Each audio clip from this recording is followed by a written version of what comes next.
Bueno, mis queridos hermanos, hoy arrancamos ya la última clase. Son 4 videos ya subidos y con este serán 5. Es por eso, mis hermanos, que si nosotros hacemos un repaso de lo que hemos visto, y una de las palabras muy enfáticas que hemos mencionado a lo largo de estas clases, que nosotros tenemos un mandato. Y el mandato es, ¿qué cosa?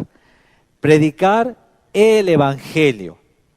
Marcos 16:15. Y les dijo Jesús: id por todo el mundo y predicad el Evangelio a toda criatura. Segunda de Timoteo 4, versículo 1 y 2.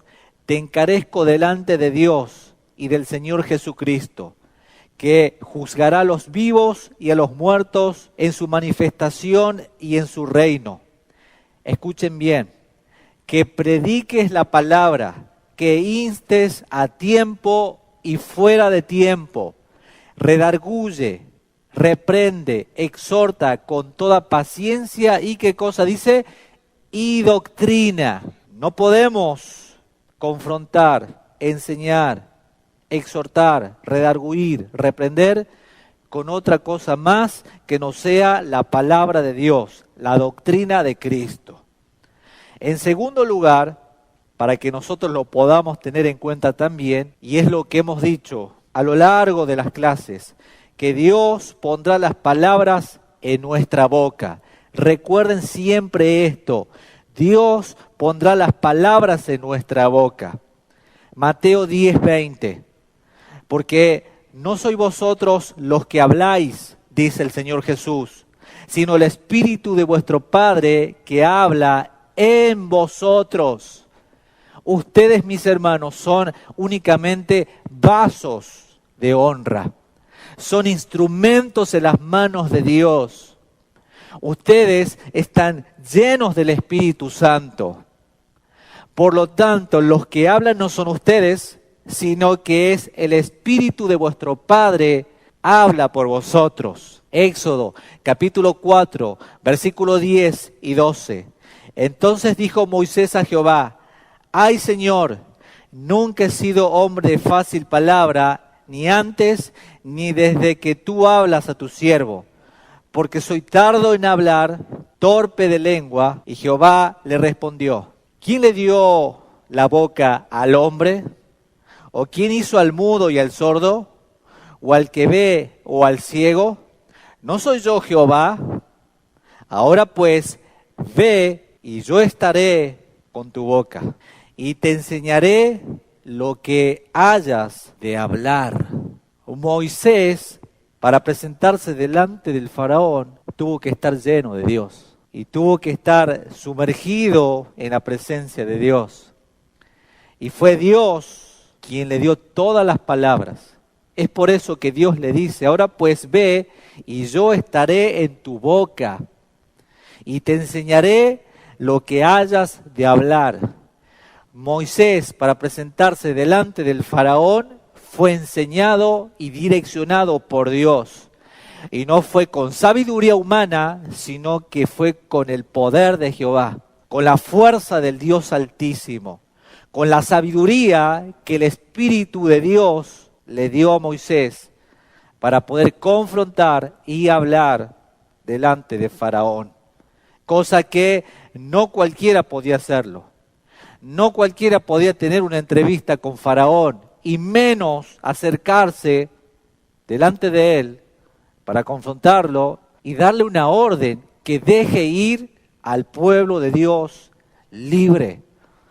Parecía un chiste, parecía algo descabellado, parecía algo que no tenía lógica. Un insignificante judío pidiéndole a un rey, a una máxima autoridad, que deje ir libre a los esclavos, a aquellos que servían en esa nación, a aquellos que estaban al pie de la orden de Faraón, que trabajaban en la construcción, en el campo, para que esa fortaleza que ellos habían levantado sea mantenida por medio de estas personas. Y eran muchos, porque dice la Biblia que habían crecido en gran manera, se habían multiplicado.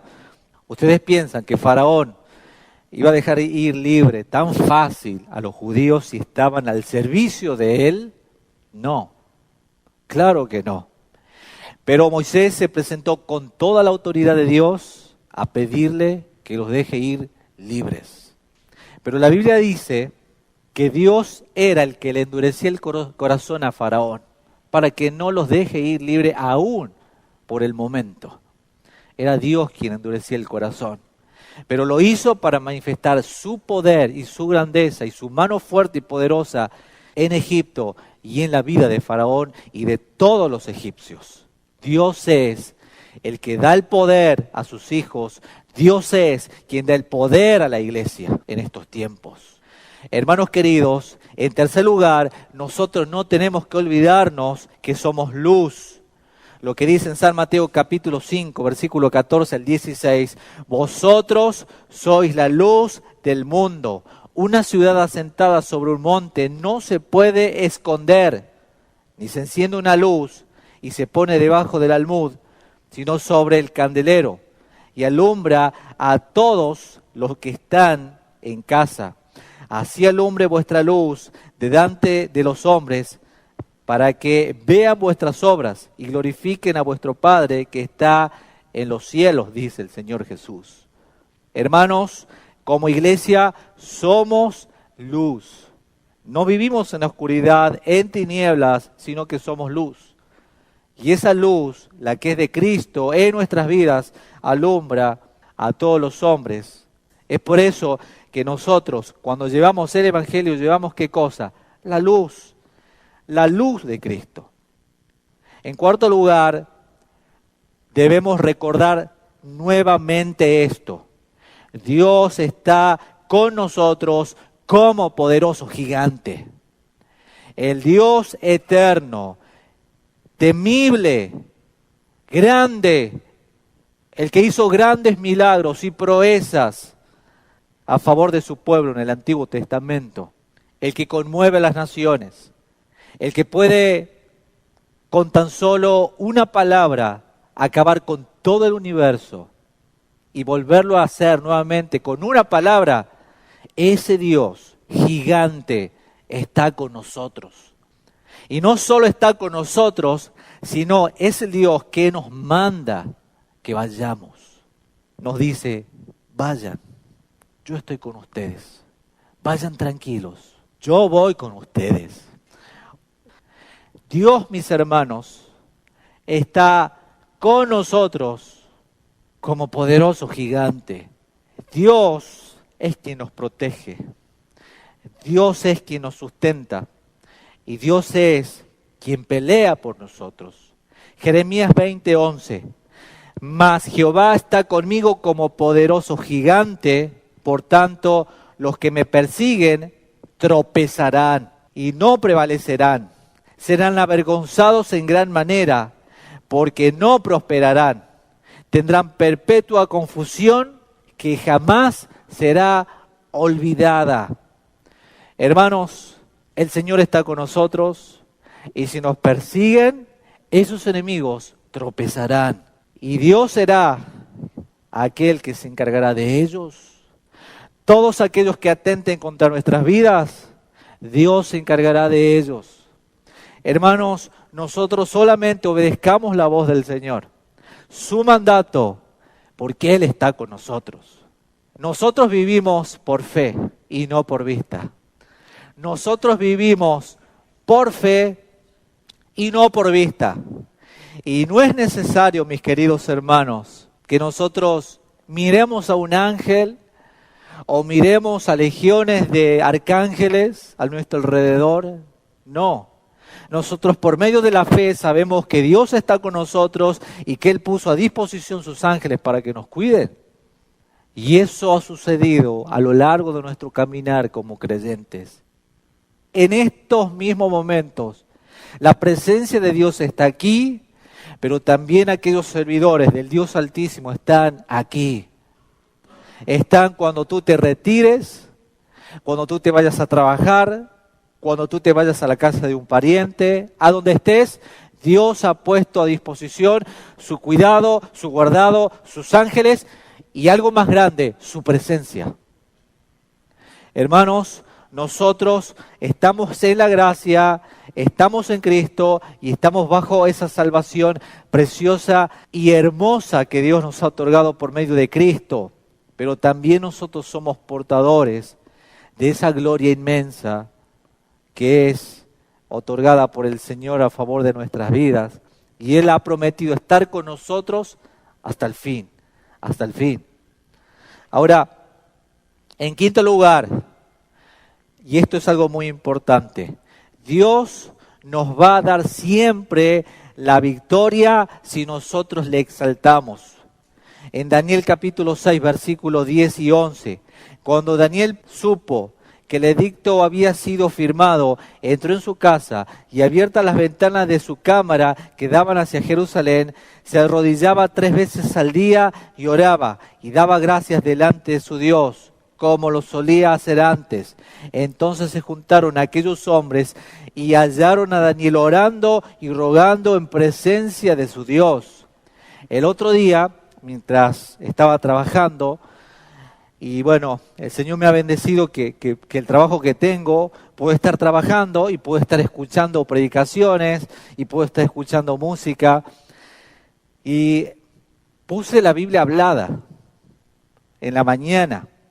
Y hay un relato impresionante del libro de Daniel, que créanme que mientras estaba trabajando fue algo muy precioso lo que pude experimentar en ese momento.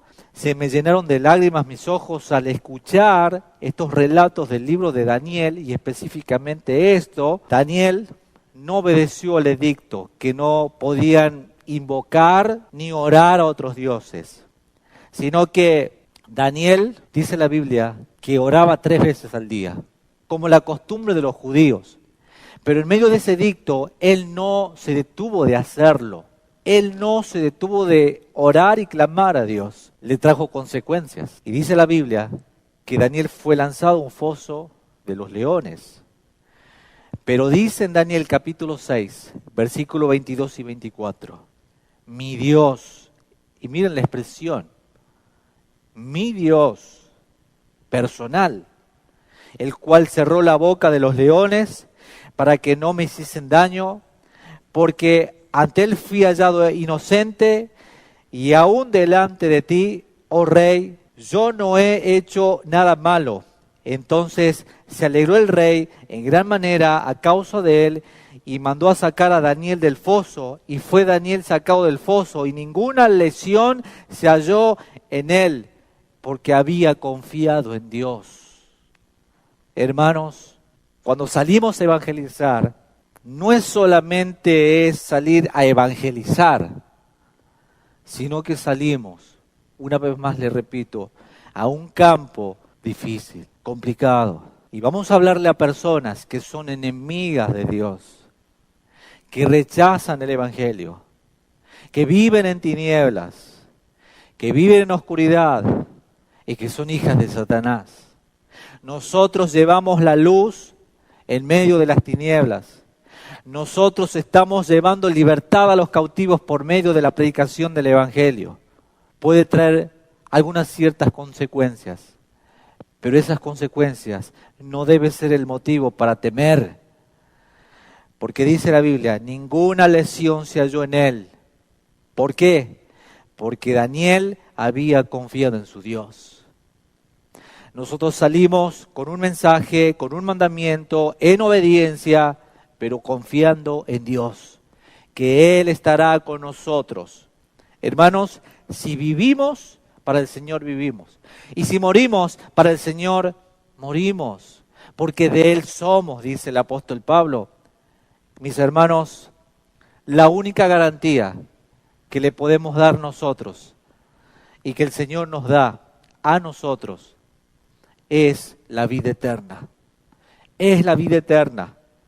Y que Él estará con nosotros en esta tierra hasta el fin del mundo, cada día de nuestras vidas. Y más aún, cuando obedezcamos su voz y su llamado. Punto número 6. Nadie nos puede acusar ni hacer nada en contra de nosotros. La palabra nos vuelve a decir otra vez, y entre signo de preguntas, ¿quién acusará a los escogidos de Dios? Dios es el que justifica. Romanos 8:33. Nadie nos puede acusar, nadie nos puede hacer nada, ya que todo poder proviene de Dios. El mismo Señor Jesucristo dijo, así que nada hay encubierto que no haya sido manifestado, ni oculto que no haya de saberse. Lo que os digo en tinieblas, decidlo en luz, y lo que oís al oído, proclamadlo desde las azoteas. Y no temáis a los que matan el cuerpo, mas el alma no pueden matar. Temed más bien a aquel que puede destruir el alma y el cuerpo en el infierno. San Mateo capítulo 10, versículo 26 al 28. Punto número 7. Aunque creas que no te escuchan, la semilla será sembrada en ellos. Porque la palabra de Dios dice en Isaías capítulo 55, versículo 10 y 11, porque como desciende de los cielos la lluvia y la nieve y no vuelve allá, sino que riega la tierra y la hace germinar y producir, y da semilla al que siembra y pan al que come, así será mi palabra que sale de mi boca y no volverá a mí vacía, sino que hará lo que yo quiero y será prosperada en aquello para que yo la envíe, dice el Señor.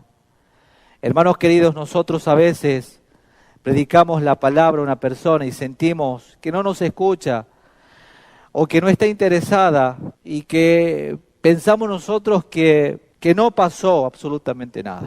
Bueno, quiero decirte que no te preocupes. La semilla, la palabra ya ha sido sembrada en esa persona. Y Dios será quien haga la obra en ella. Es por eso que les recuerdo este pasaje, 1 Corintios capítulo 3, versículos 6 y 7. Yo planté, Apolos regó, pero el crecimiento lo ha dado Dios, dice la palabra del Señor. Así que ni el que planta es algo, ni el que riega, sino Dios que da, ¿qué cosa? El crecimiento. Es Dios quien da el crecimiento. Y les recuerdo nuevamente estos puntos a modo de resumen de todo lo que hemos visto, para que lo tengan presente, para que no quede algo como algo que simplemente escucharon y se olvidaron, sino a modo de resumen para que lo tengan presente, porque ahora es el tiempo de salir, porque ahora ya se viene el tiempo de ir detrás de las personas, y que por ahí las emociones nos pueden jugar en contra, y que por ahí los resultados nos pueden desanimar, y que por ahí, como yo me sienta de ánimo en ese día, también me puede tirar para abajo. Debemos prepararnos porque vamos a tener días buenos, días malos, días anímicamente pum para arriba o pum para abajo. Pero ¿sabe qué es lo reconfortante? Es que a la hora de poder hacer esta tarea, no obedecemos a nuestras emociones, ni a mi alma, ni a mi voz interior, sino que obedecemos a la palabra que dice id. Y el Señor no hace énfasis a nuestras emociones, ni nos pregunta, cuando ustedes tengan ánimo, vayan. Cuando ustedes se sientan bien, vayan. Sino que Él solamente nos dice id y predicad el Evangelio. Y no da lugar al asiento de las emociones o a las decisiones mías, sino que allí hay una orden, id a todas las naciones y predicad el Evangelio. En octavo lugar, nosotros cuando obedecemos la voz y la palabra de Dios, hay recompensa. Porque el Señor dice en San Juan capítulo 15, versículo 16, no me elegiste vosotros a mí, sino que yo os elegí a vosotros. Y os he puesto para que vayáis y llevéis fruto, y vuestro fruto permanezca, para que todo lo que pidiereis al Padre en mi nombre, Él os dé. Hermanos, si nosotros llevamos frutos y frutos de obediencia al Señor, entonces hay una legalidad muy preciosa allí, porque vivimos en obediencia, porque vivimos sujetos a su voluntad, oramos conforme a su voluntad, Él nos oye. Y es por eso que aquí dice el pasaje, para que todo lo que pidieres al Padre en mi nombre, Él os dé. ¿Y saben por qué? Porque Él primeramente nos escogió, nos eligió, y porque Él nos ha puesto para que llevemos nosotros mucho fruto. Seamos fructíferos. 9. Porque cuando un pecador se arrepiente, hay fiesta en los cielos. San Lucas capítulo 15, versículo 7. Os digo que así habrá más gozo en el cielo por un pecador que se arrepiente que por 99 justos que no necesitan de arrepentimiento. ¿Y saben por qué el Señor dijo esas palabras? Porque los sanos no necesitan de un médico, sino los enfermos. En San Lucas 15, 10, así os digo que hay gozo delante de los ángeles de Dios por un pecador que se arrepiente. Hermanos queridos, ese es un motivo de gozo en el reino de los cielos. Cuando un pecador que aborrecía a Dios, que era rebelde a Dios, que vivía en injusticia en esta tierra, se termina arrepintiendo. Porque la gracia de Dios termina siendo efectiva en él, en ella, o en muchos, o en millones de millones. Entonces hay regocijo y gozo en los cielos. Cuando un pecador se arrepiente. Hermanos, ¿no es una motivación más también esa para nosotros de decir, si en los cielos hay fiesta cuando un pecador se arrepiente, ¿por qué nosotros no llevamos ese evangelio para que eso empiece a acontecer en los cielos? Para que en los cielos haya fiesta, haya regocijo, porque hay personas que están recibiendo el mensaje, la palabra, porque están entregando su vida a Cristo. Hermanos, quiero que recuerden algo nuevamente. Nuestra iglesia tiene una firme postura en la cual he abrazado hace muchos años atrás y que doy gracias por ello, por haber llegado al conocimiento de la verdad y por haber conocido la doctrina de la gracia, el tulip. Y créanme que esa doctrina va a ser defendida por mi persona hasta que parte de esta tierra, porque no es la doctrina de Agustín, no es la doctrina de Lutero, ni de Calvino, es la doctrina de la palabra de Dios, de la Biblia. Pero esa doctrina no me lleva a mí a apagarme en la predicación del Evangelio a toda criatura, sino con mucha más motivación me insta, me lleva a ir a buscar a los escogidos. ¿Quiénes son? ¿Tienen un cartel? ¿Tienen un sello que yo pueda saber o pueda facilitarme la tarea? No, no lo tienen. E incluso muchos de esos escogidos, cada vez que les hablo o que les llegue a hablar, seguramente me van a rechazar. No van a querer oír a primera instancia. O quizás no van a querer saber nada en ese momento, o no van a tener tiempo, pero quizás sí es una persona escogida. Pero ¿saben qué? Dios ha trazado un propósito en él, en ella. Y quizás esa persona me escuchó, pero a mi entender, o en mi perspectiva, no llegará. O no le llegó el mensaje, o no llegará al reino de los cielos y se perderá, según yo, según mi perspectiva, según lo que yo veo, según lo que interpreto. Pero para Dios, quizás a esa persona le queda muy poco para que la gracia de Dios sea eficaz en él o en ella. Entonces, mis hermanos, al saber esta verdad, que no nos compete a nosotros saber quién es y quién no es, nosotros debemos hablarle a esa persona como si fuese la última vez que nosotros vamos a predicar a alguien, como si fuese que esa persona está en muy grave estado en un hospital y que no le queda mucho tiempo de vida. Con esa misma pasión, con esa misma entrega, como si fuese lo último que nosotros tenemos para decirle a una persona. Es de esa manera que tenemos que salir y hablarle a ese joven, a esa abuela, a ese papá, a esa mamá, a quien fuese, con esa pasión, con ese amor y con esa entrega. Hermanos, la salvación es del Señor.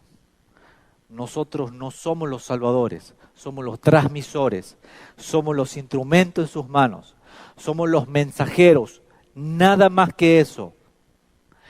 No busquemos convertir a nadie, no busquemos convencer a toda costa a una persona, nosotros somos los transmisores.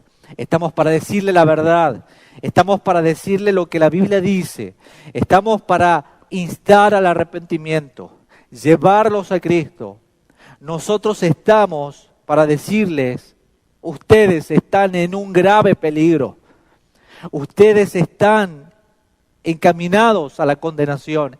Vamos a decirle la verdad, vamos a decirle lo que la Biblia dice, vamos a decirle la verdad.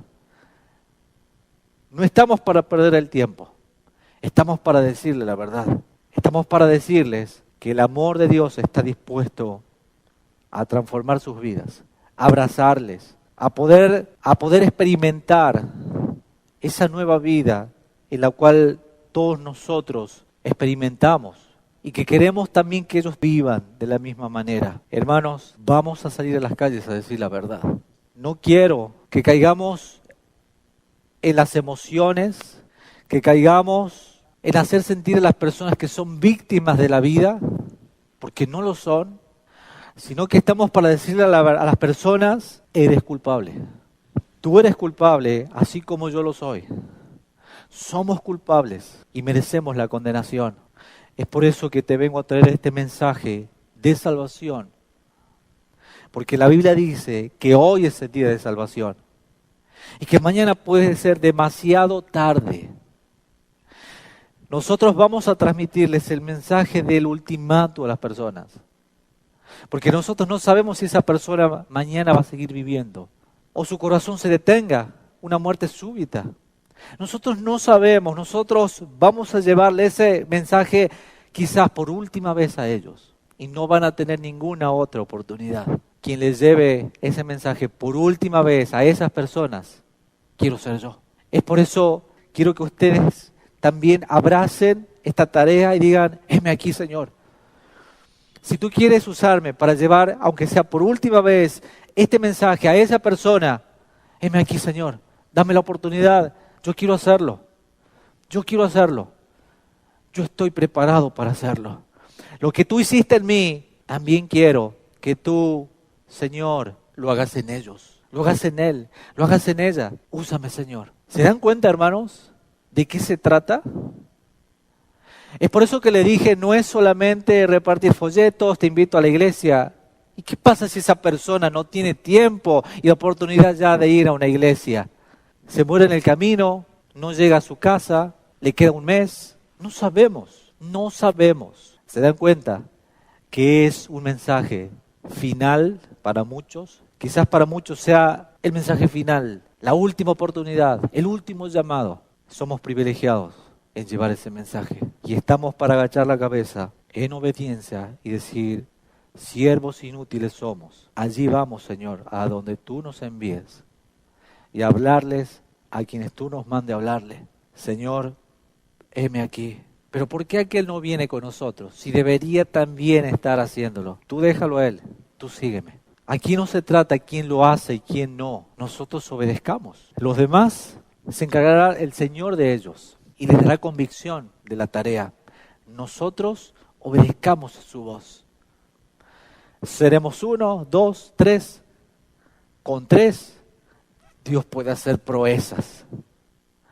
¿Se acuerdan cuando Gedeón tenía que ir a la batalla y Dios empezó a disminuir el número de guerreros? Dios no necesita multitudes, porque Dios no necesita ni de carro, ni de espada, ni de armas militares. Es solamente con el poder de su espíritu que Él puede derribar fortalezas y que puede destruir todo argumento del ser humano. Y no hay legión de soldados humanos que pueda contra las fuerzas poderosas del Dios Altísimo, Jehová de los ejércitos. Y Él nos manda. Si somos uno, dos, es suficiente. Hermanos, no vamos solos. El Señor va con nosotros.